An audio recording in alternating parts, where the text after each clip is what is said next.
अस्सलाम वालेकुम दोस्तों, कैसे हैं आप सब। दोस्तों हम रोजमर्रा जिंदगी में कई चीजें इस्तेमाल करते हैं, मगर आज हम आपको दिखाएंगे कि ये चीजें फैक्ट्रियों में कैसे तैयार होती हैं और इनको बनाने में कितनी मेहनत लगती है। तो चलिए दोस्तों शुरू करते हैं आज की हमारी ये वीडियो में आगे बढ़ने से पहले वीडियो को लाइक करके चैनल को सब्सक्राइब कर दें।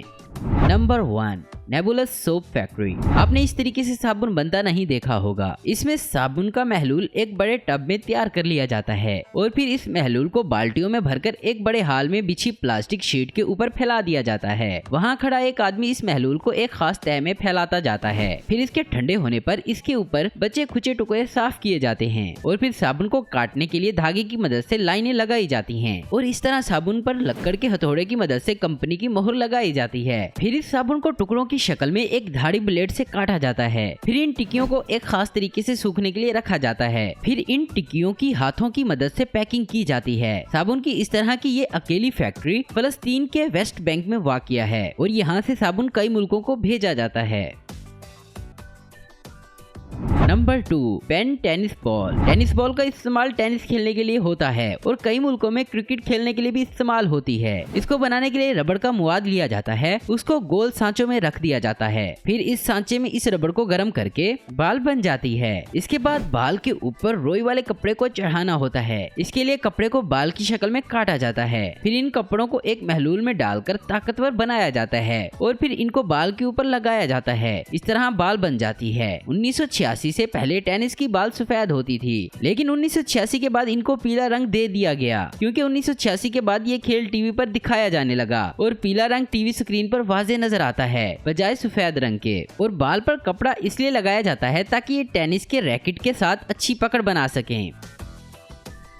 नंबर 3, येनकैंग। आपने घरों में पानी वाली टैंकियां तो देखी होंगी। इनको बनाने के लिए सबसे पहले प्लास्टिक के दानों को पिघलाया जाता है। फिर इस रबड़ को इस सांचे में लटकाया जाता है और फिर हवा का दबाव दिया जाता है और थोड़ा ठंडा होने पर इसको बाहर निकाल लिया जाता है तो पानी की टैंकी बन जाती है। इसे बनने में बस थोड़ी ही देर लगती है। इसके बाद टैंकी के ऊपर और नीचे बचे खुचे प्लास्टिक को काटा जाता है। बड़े बड़े प्लास्टिक के ड्रम भी इस तरीके से बनाए जाते हैं।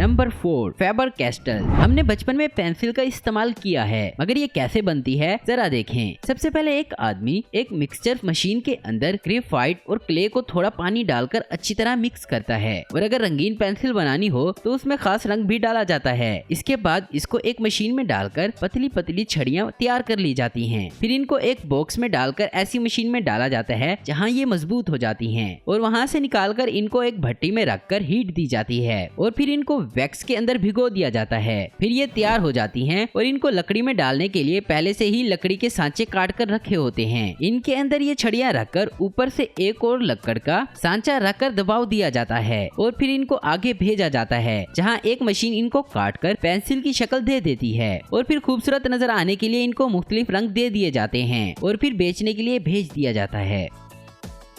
नंबर 5, लैंगेन ग्रुप। आजकल हर जगह इंसानों की जगह मशीनों ने ले ली है। इसका अंदाजा आप यहाँ पैकिंग मशीनों को देखकर लगा सकते हैं। यहाँ साबुन को पैक करने के लिए रोबोटिक मशीनें लगाई गई हैं। साबुन वाले कार्टन को एक बार मशीन में फंसाया जाता है तो ये मशीन खुद ही इनको पैक को खोलकर कन्वेयर बेल्ट पर लगाती जाती है। जब ये पैक आगे जाते हैं तो दूसरी तरफ से साबुन की टिक्कियों को कन्वेयर बेल्ट पर भेजा जाता है। वहाँ एक मशीन टिक्कियों को इकट्ठा कर सांचों में डालती है तो नीचे इनके कार्टन खुले होते हैं और ये टिक्कियां के अंदर चली जाती हैं। जब कार्टन आगे जाते हैं तो मशीन की मदद से ये बंद हो जाते हैं और पैकिंग मुकम्मल हो जाती है।